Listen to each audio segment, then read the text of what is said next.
UAE പ്രത്യേകിച്ച് ദുബായിലുള്ളവരൊക്കെ ചോദിക്കുന്നതാണ് ബീലബൺ കഴിച്ചിട്ടുണ്ടോ, ബീലബൺ മസ്റ്റ് ട്രൈ ആണ് കേട്ടാന്നൊക്കെ.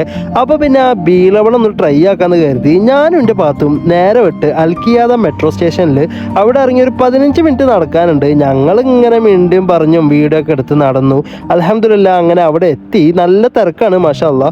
പിന്നെ അങ്ങോട്ട് വരുമ്പോൾ ഫോണിൽ ഡാറ്റ നിർബന്ധമാണ് കേട്ടോ. മെനു ഓൺലൈനിൽ മാത്രം അവൈലബിൾ ഉള്ളൂ, അല്ലെങ്കിൽ ഇന്നെപ്പോലെ മിനിറ്റ് ഇങ്ങനെ കയറ്റേണ്ടി വരും. എന്ത് ഓർഡർ ആക്കുന്ന ഒരു ഐഡിയ ഇല്ല ഞങ്ങൾക്ക് രണ്ടാക്കും. ലാസ്റ്റ് അച്ഛനെ വിളിച്ചു. ഓൻ കഴിഞ്ഞ ദിവസം അവിടെ വന്നിരുന്നു. അപ്പോൾ ഓൻ 2 ഐറ്റം പറഞ്ഞു തന്നു, ചീസ് ബോംബും പിന്നെ ക്രീമും. അപ്പോൾ അത് 2 ഓർഡർ ചെയ്യാമെന്ന് വിചാരിച്ചു. അപ്പോൾ പാത്തു പറഞ്ഞു ആദ്യം നമുക്ക് 1 ഓർഡർ ആക്കാം, അത് ടേസ്റ്റ് ഓക്കെ ആണെങ്കിൽ നെക്സ്റ്റ് കഴിക്കാനുള്ള സ്പേസ് ഉണ്ടെങ്കിൽ അടുത്ത ഓർഡർ ചെയ്യാമെന്ന്. ആ പറഞ്ഞതിൽ കാര്യമുണ്ട് അല്ലേ? അല്ലെങ്കിലും എൻ്റെ ഭാഗത്തൊരു സംഭവമാണ്. ക്രീം ഓർഡർ ആക്കി ഫസ്റ്റ് പേ ചെയ്ത ആ റിസീപ്റ്റ് ആയിട്ട് ഇവിടെ വെയിറ്റ് ചെയ്യണം. നമ്മുടെ ടോക്കൺ നമ്പർ 66 അത് അവർ വിളിക്കും. ഒരു 10 മിനിറ്റ് ആയപ്പോൾ സാധനം കിട്ടി. അപ്പോഴത്തേക്കും എൻ്റെ ഭാഗത്ത് സീറ്റൊക്കെ സെറ്റാക്കി വെച്ചിട്ടുണ്ട്. സീറ്റ് കിട്ടുമെന്ന് ഞാൻ ഒരിക്കലും പ്രതീക്ഷിച്ചിരുന്നില്ല. അമ്മാതിരി തിരക്കല്ലേ.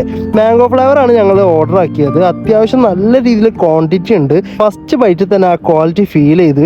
മാംഗോൻ്റെ ഉള്ളിൽ പിസ്താഷ്യോ ക്രീമൊക്കെ ഉണ്ട്. എല്ലാം ഫ്രഷ് ഫീൽ കിട്ടുന്നുണ്ട് കേട്ടോ. 30 ദിറംസാണ് ഇതിന്. ഇത് 2 പേരൊന്നും തിന്നാൻ കഴിയൂല കേട്ടോ. 3-4 പേർക്ക് കഴിക്കാണ്ട്. മധുരം ആയതുകൊണ്ടാണെന്ന് തോന്നുന്നു. കുറച്ചങ്ങോട്ട് കഴിച്ചപ്പോൾ തന്നെ നല്ല മത്തായി. 30 ദിറംസിന് ഇത് വേർത്താണോ എന്ന് ചോദിച്ചാൽ എനിക്ക് ഓക്കെ ആണ്. നിങ്ങളിത് കഴിച്ചിട്ടുണ്ടെങ്കിൽ കമൻറ്റ് ചെയ്യണേ. അപ്പം എൻ്റെ വീഡിയോ ഇഷ്ടപ്പെട്ടെന്ന് വിചാരിക്കുന്നു. ഇഷ്ടപ്പെട്ട് കഴിഞ്ഞാൽ ഒന്ന് സബ്സ്ക്രൈബ് ചെയ്യൂ.